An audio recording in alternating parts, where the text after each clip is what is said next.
Asia cup में भुवनेश्वर कुमार का पाकिस्तान के खिलाफ 19वां ओवर, मैच हरवा दिया। 19वां ओवर डाला था श्रीलंका के खिलाफ एशिया कप में, मैच हरवा दिया। और अब ऑस्ट्रेलिया के खिलाफ 19वां ओवर भुवनेश्वर कुमार को दिया गया और मैच हरवा दिया। 19th over specialist Bhuvneshwar Kumar से क्यों है रोहित शर्मा को इतना प्यार, डिस्कस कर लेते हैं यार। तो भाई भुवनेश्वर कुमार जी का करना क्या है? उनको थोड़ा रेस्ट चाहिए, उनको रेस्ट चाहिए। जिसको रेस्ट देना होता है उसको देते नहीं है, बाकी सबको रेस्ट दिए फिरते। पर भुवनेश्वर कुमार को क्या 19वें ओवर से रेस्ट देना चाहिए? ये पहली फुर्सत में करना चाहिए, क्योंकि एक देखो आपके पास जसप्रीत बुमराह नहीं है और आप भुवनेश्वर कुमार को जसप्रीत बुमराह समझ नहीं सकते हो। ये आप जब समझने की गलती करोगे आपको हार मिलेगी और भुवनेश्वर कुमार को बहुत सारे मतलब मार मिलेगी। ये असर आ रहा है। तो भुवनेश्वर कुमार के बारे में हम आपको बता दें, भुवनेश्वर कुमार के स्टैट्स भी करेंगे। भुवनेश्वर कुमार बेकार बॉलर नहीं है, ये बात तो बिल्कुल क्लियर है उनके। चाहे वो 2021 के स्टैट्स हो, 2022 के स्टैट्स हो, आईपीएल के स्टैट्स हो, ओवरऑल उनके टी20 का रिकॉर्ड हो, भुवनेश्वर कुमार बढ़िया बॉलर हैं, टी20 के हिसाब से अच्छे बॉलर हैं, ऑस्ट्रेलिया की पिचेस पर कमाल भी दिखा सकते हैं। पर क्या भुवनेश्वर कुमार का सही इस्तेमाल हो रहा है? नहीं हो रहा है। आपको ये समझना पड़ेगा कि भुवनेश्वर कुमार एक अग्रेसिव बॉलर नहीं है, और अग्रेसिव बॉलर्स के साथ एक प्रॉब्लम होती है कि वो रन थोड़ा ज्यादा लुटाते हैं लेकिन आपको विकेट्स भी उतनी ज्यादा दिलाते हैं। भुवनेश्वर कुमार आपके लिए जो बॉलर है वो ऐसे बॉलर है जो रन्स कंटेन करते हैं, इकोनॉमिकल हैं और बीच में विकेट्स भी दिला देते हैं। इस वजह से प्रेशर आता है टीम के ऊपर, और कोई दूसरा अग्रेसिव बॉलर या जो भी एक वो होता है ना कि fast bowlers work in tandem, एक वो वाला जो होता है उसके अंदर दूसरा बंदा जब आता है तो वो रैटल करके थोड़ा सा विकेट ले जाता है। तो भुवनेश्वर कुमार अच्छी बॉलिंग करते हैं जब दूसरी साइड पर जसप्रीत बुमराह हो। ये हम नहीं कह रहे, मतलब हम भी कह रहे हैं, रिकॉर्ड्स भी कह रहे हैं। तो जब जसप्रीत बुमराह एक साइड से बढ़िया एग्रेसिव बॉलिंग कर रहे होते हैं, इधर से भुवनेश्वर कुमार जो शुरुआत में अच्छा बांधने वाली बॉलिंग करते हैं, तो वहां पर टीम इंडिया को उससे फायदा होता है। जब से जसप्रीत बुमराह नहीं है और आपने भुवनेश्वर कुमार को अपना नंबर 1 बॉलर बनाया है, टीम इंडिया की बॉलिंग की शामत आ गई है। और मुझे शामी आ गई है, शामत आ गई भैया। शामी तो आ ही नहीं पा रहे, कभी सिलेक्टर्स की वजह से नहीं आ पा रहे, कभी कोविड की वजह से नहीं आ पा रहे, तो शामी तो नहीं आ पा रहे, शामत जरूर आ गई है। और मैं एक चीज ये पूछना चाहता हूं कि जब भुवनेश्वर कुमार, दीपक चाहर, इस तरीके के बॉलर आपके पास हैं जो कि बॉल को शुरुआत में अगर स्विंग मिल रही है वहां पर, तो वो अच्छा इस्तेमाल कर रहे हैं बॉल का और शुरुआत में ही कंटेन करते हैं, तो जो MS धोनी ने एक टेम्पलेट दिखाया है कि ऐसे बॉलर्स को आप शुरुआत में ही 3 ओवर 4 ओवर का स्पेल दे दो, रोहित शर्मा उस टेम्पलेट से क्यों नहीं सीख रहे हैं? हम लगातार बार बार 2 ओवर देकर भुवनेश्वर कुमार के लास्ट के 2 ओवर रोक लेते हैं, उनको लास्ट में स्लॉग ओवर्स में उनको कंटेन करने के लिए, और पिछली 3 बार से देख रहे हैं कि जब उनको कंटेन करने का मौका दिया जा रहा है वो वहां पर अच्छी बॉलिंग नहीं कर रहे हैं। तो कब जागेंगे रोहित शर्मा? रोहित शर्मा के साथ आपने एक शब्द का इस्तेमाल करा है जिसका नाम है टेम्पलेट। रोहित शर्मा की जब से हम कैप्टेंसी देख रहे हैं, ये टेम्पलेट शब्द को शायद उन्होंने उठा के बाहर फेंक दिया है, परे मार दिया है, फुटबॉल की तरह गोल कर दिया है, क्योंकि ये जो टेम्पलेट, बड़ा पाव भी गोल होता है। ओके, तो वो बड़ा पाव की तरह खा गए हैं इस टेम्पलेट शब्द को, क्योंकि टेम्पलेट आपको कहीं देखने को नहीं मिल रहा है other than KL Rahul and Rohit Sharma in the opening. इसके अलावा आपको कहीं देखने को नहीं मिल रहा है। ना आप ये कह सकते हो कि एक पर्टिकुलर पिच पे एक पर्टिकुलर ऑपोजिशन के अगेंस्ट ये पर्टिकुलर टीम रहेगी, आप उसको भी एंटिसिपेट नहीं कर सकते हो। आपको ये नहीं पता चलेगा कि आपके, अगर आप कहोगे कि फास्ट बॉलर्स के लिए ये पिच है, अच्छी है, वो वहां पे एक स्पिनर एक्स्ट्रा खिला लेंगे, या फिर आपको मतलब आप कुछ भी चीज एंटिसिपेट कर नहीं पा रहे हो। एक्सपेरिमेंटेशन एक जगह होती है, लेकिन जो चीजें ऑब्वियस हैं आप उसको भी अगर नहीं अप्लाई करोगे तो फिर क्या फायदा? आप टेम्पलेट की बात कर रहे हो, मतलब कि यहाँ पे के बॉलर्स को किस तरह इस्तेमाल किया जाए वो नहीं समझ पा रहे, वो बैट्समैन को नहीं समझ पा रहे, वो विकेट कीपर को नहीं समझ पा रहे, दिनेश कार्तिक लाना है कि नहीं लाना है, रवि अश्विन को खिलाना है कि नहीं खिलाना है। एक बंदा अगर अच्छी बॉलिंग कर रहा है, रवि बिश्नोई, अगर पाकिस्तान के खिलाफ एशिया कप में उसको अगले मैच में रखना है,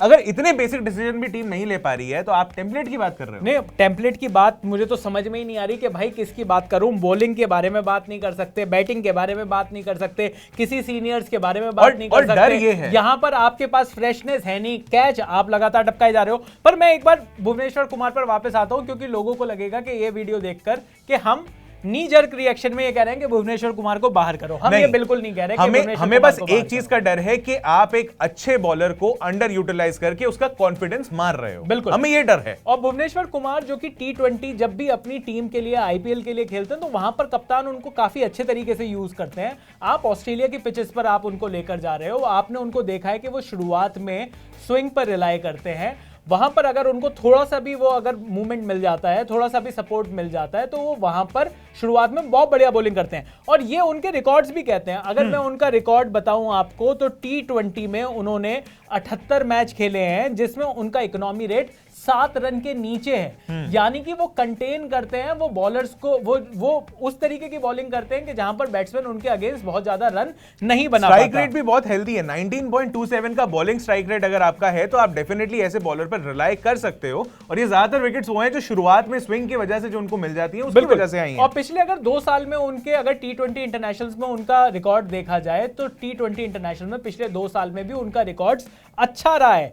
उन्होंने इकोनॉमी उनकी दोनों 2021-2022 भले ही उनके 4 ओवर में इतने रन पड़ रहे हों और पिछले मैचेस में वो बिल्कुल लगातार 19वें ओवर में इतने रन खा रहे हों, उसके बावजूद भी जो ओवरऑल रिकॉर्ड है उसमें उनकी इकोनॉमी 7 रन के नीचे है। 2021 में लगभग 6.5 की इकोनॉमी रही है उनकी और 2022 में 7 रन से थोड़ी सी नीचे रही है।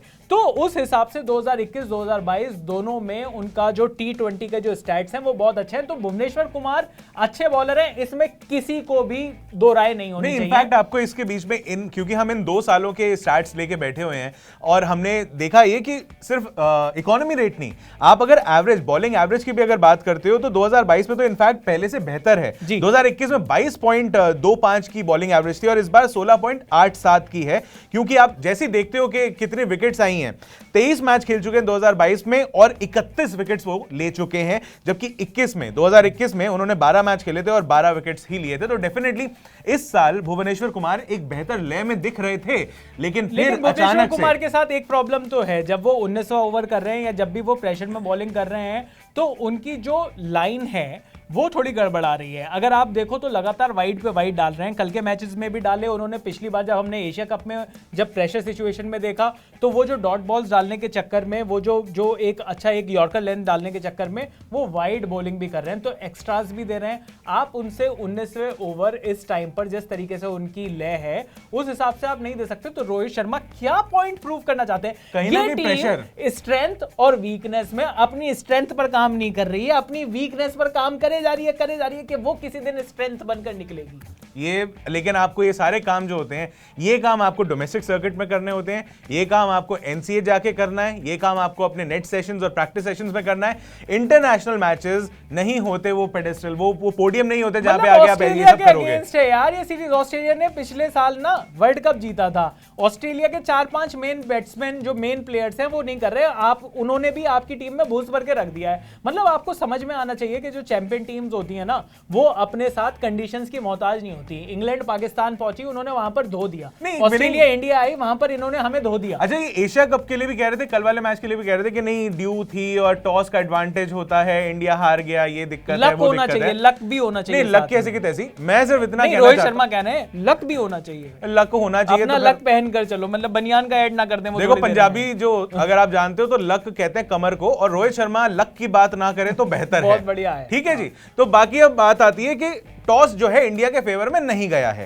अब अगर टॉस फेवर में नहीं गया है, आप एक विनिंग पोजीशन पे आ जाते हो, आप एक ठीक ठाक टीम हो, हम यही आपसे एक्सपेक्ट करते हैं कि आप विनिंग पोजीशन पे आ जाओ और बाद में उसे डिफेंड करो। अगर आप विनिंग पोजीशन पे आके वहां से हारना शुरू कर देते हो सिर्फ इसलिए क्योंकि आपके कुछ कैप्टेंसी ब्लंडर्स हो जाते हैं, आपके प्लेयर्स के ऊपर प्रेशर आ जाता है। हमने एशिया कप में भी देखा कि ऋषभ पंत के ऊपर चिल्ला रहे हैं, इसके ऊपर चिल्ला रहे हैं और सबके सामने चिल्ला रहे हैं। एक प्लेयर के कॉन्फिडेंस पे क्या असर पड़ेगा कि सबके सामने पूरी दुनिया में मैच जा रहा है, उनका कैप्टन उनके ऊपर चिल्लाए जा रहा है, चिल्लाए जा रहा है, चिल्लाए जा रहा है। मतलब ये तो पाकिस्तानी कैप्टन्स के साथ एसोसिएट करते थे, इंडिया के जो कैप्टन होते थे वो जावेद मियांदाद, आपको याद होगा इंडिया वर्सेस पाकिस्तान, जब इंडिया टूर करने गया था पाकिस्तान पे और बड़ा ही हाई स्कोरिंग गेम था, वहां पे जावेद मियांदाद जब कोच थे पाकिस्तान के, वो वहां पे आ गए थे, जो वो गैलरी होती है जो ड्रेसिंग रूम की, वहां पे आके चिल्लाए जा रहे, ऐसे कर वैसे कर, अपने प्लेयर्स पे झल्लाए जा रहे। वो सीन हमें इंडिया का कैप्टन करता हुआ दिख रहा है फील्ड के ऊपर। बिल्कुल। लेकिन एक दूसरी बात हमें और डिस्कस करनी चाहिए, क्योंकि ये भुवनेश्वर कुमार पर वीडियो है, रोहित शर्मा पर नहीं है, क्या भुवनेश्वर कुमार की अगर फॉर्म इसी तरीके से रही तो क्या टीम इंडिया को दीपक चाहर पर भी मेहनत कर लेनी चाहिए? दीपक चाहर आपके रिजर्व्स में है, भुवनेश्वर कुमार का एक तरीके से बैकअप है वो, लेकिन आप अगर उनको मौका ही नहीं दोगे, ये तो अच्छा खासा टाइम था ना जहां पर आप उनको मौका दे सकते थे। आपने उमेश यादव को मौका दिया, क्यों दिया? जो कि वो रिजर्व्स में ही नहीं थे, तो क्या वो जाने भी नहीं वाले आगे? वो जाने भी नहीं वाले, वो वापस वो चले जाएंगे, आप उनको फिर से भूल जाओगे क्योंकि वो आपकी स्कीम ऑफ थिंग्स में नहीं है।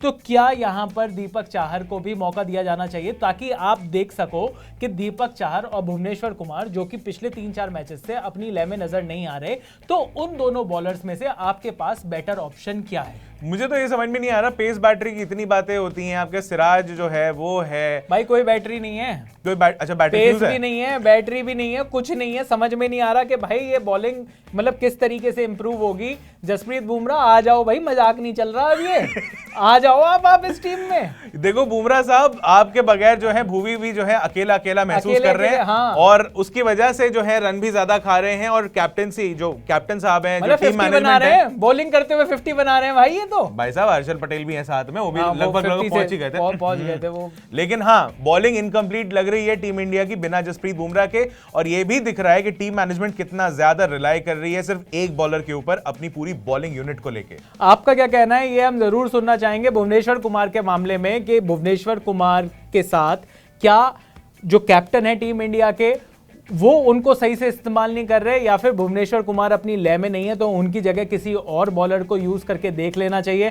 क्या भुवनेश्वर कुमार अभी भी डेथ ओवर स्पेशलिस्ट हैं? क्या भुवनेश्वर कुमार को शुरुआत में यूज करना चाहिए? बहुत सारे सवाल हैं भुवनेश्वर कुमार के आसपास। आपका क्या कहना है ये आप कमेंट सेक्शन में लिखकर हमें जरूर बता सकते हैं। भुवनेश्वर कुमार के साथ और किस बॉलर को साथ में टीम में आना चाहिए, किसको साथ में खिलाना चाहिए, और टीम इंडिया का फास्ट बॉलिंग अटैक क्या होना चाहिए ये भी बताओ नीचे प्लीज प्लीज प्लीज, क्योंकि ये कमेंट सेक्शन खुला हुआ है, सवाल बहुत सारे हैं, मैच जल्दी आने वाला है, तो और कई सारे, मतलब सिर्फ एक मैच नहीं है, आगे सीरीज है साउथ अफ्रीका से भी, आगे T20 वर्ल्ड कप है, ये सारे सवालों के जवाब आप दे दीजिए। कुछ शायद किसी की नजर पड़ जाए टीम इंडिया में से, बिल्कुल शायद किसी की नजर पड़ जाए और शायद उस चीज को सीखकर टीम इंडिया थोड़ा सा बेटर परफॉर्म करे। हम सब तो यही चाहते हैं। अनकट पर इसी तरीके के डिस्कशन लगातार क्रिकेट से जुड़े जितनी भी जो फैंस जो जानना चाहते हैं, जो फैंस डिस्कस करना चाहते हैं, वो सारे सवाल लेकर हम यहां पर आते रहेंगे। तो अनकट को लगातार आप सारे प्लेटफॉर्म्स पर फॉलो करते रहिए, देखते रहिए अनकट।